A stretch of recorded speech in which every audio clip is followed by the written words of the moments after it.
Bonjour, ça dépend de l'heure à laquelle vous allez recevoir cette vidéo. Bonsoir, particulièrement shalom aux sœurs de mon église Cité de Merveille. Shalom, shalom, que le Seigneur vous bénisse.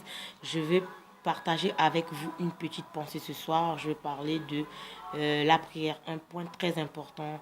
Nous sommes tous croyants, nous connaissons c'est quoi la prière. La prière est le seul moyen qui nous permet de parler avec Dieu. Jérémie 33, verset 3. Ça, c'est pour les chrétiens. Invoque-moi et je te répondrai. Je te montrerai des choses cachées, des choses que tu ne connais pas, des choses à venir.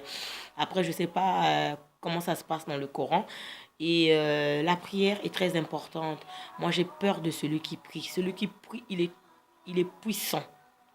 Le puissant des puissants, c'est notre Dieu, Jésus-Christ de Nazareth. Moi, je connais la valeur des gens qui prient et je suis ami de celui qui prie beaucoup.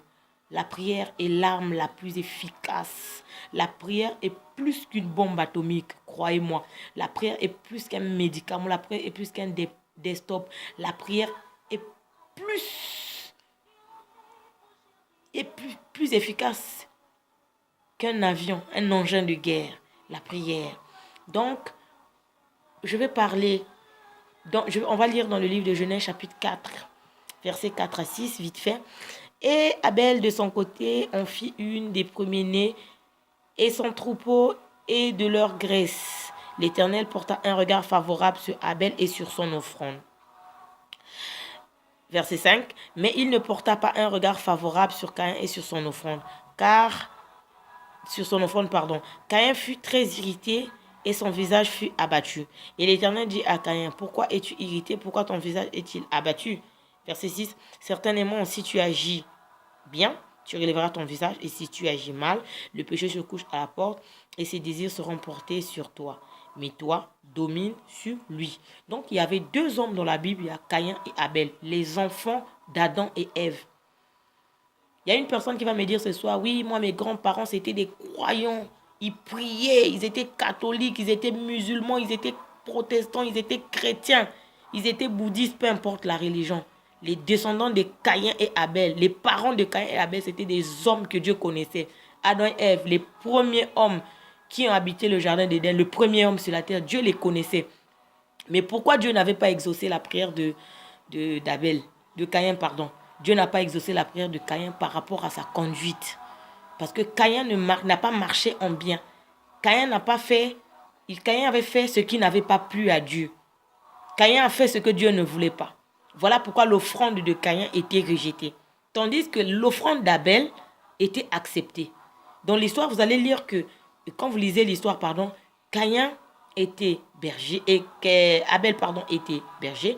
Caïn était laboureur. Les deux travaillaient. Donc un jour, ils ont fait leur offrande, mais Dieu a exaucé celui d'Abel. Il n'a pas exaucé celui de Caïn. Et Caïn, ce jour-là, s'est irrité. Il s'est jeté sur Abel, son frère. Il a tué Abel à cause de la jalousie. Beaucoup d'entre nous, nous partons à l'église. Ne crois pas que parce que tes grands-parents priaient, que quand j'irai à l'église, je vais prier, que Dieu va exaucer ma prière. Non. Il y a des prières que Dieu refuse, que Dieu n'accepte pas, quand nous marchons en mal. Voilà pourquoi, en tant qu'enfants de Dieu, nous qui sommes enfants de Dieu, nos actes doivent être conformes à la parole de Dieu. Tu n'as pas besoin de multiplier beaucoup de paroles. Deux fois, ça arrive, tu n'as pas besoin. La Bible ne dit pas que Abel avait multiplié des paroles. Seulement l'acte qu'il avait posé, Dieu a agréé. Lorsque nous marchons conformément à la parole de Dieu, lorsque nous faisons du bien, tu sais que ce que je fais, c'est bien.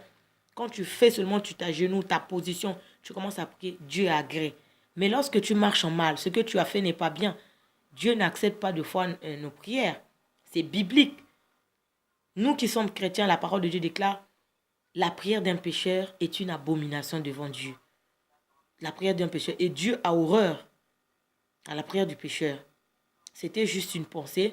Pour plus d'informations, connectez-vous sur Cité de Merveille. Sur Facebook, allez taper Cité des Merveilles. Faites une demande. Il y a beaucoup de secrets là-bas que vous allez découvrir. Sur YouTube, vous tapez Église Cité de Merveille. Il y a beaucoup de secrets que vous allez découvrir. Marchons en bien et non en mal. C'est ainsi, Dieu va agréer nos prières, Dieu va agréer nos enfants. Nous ne sommes pas chrétiens à l'église, nous ne sommes pas chrétiens devant le pasteur, nous sommes chrétiens en secret avec Dieu.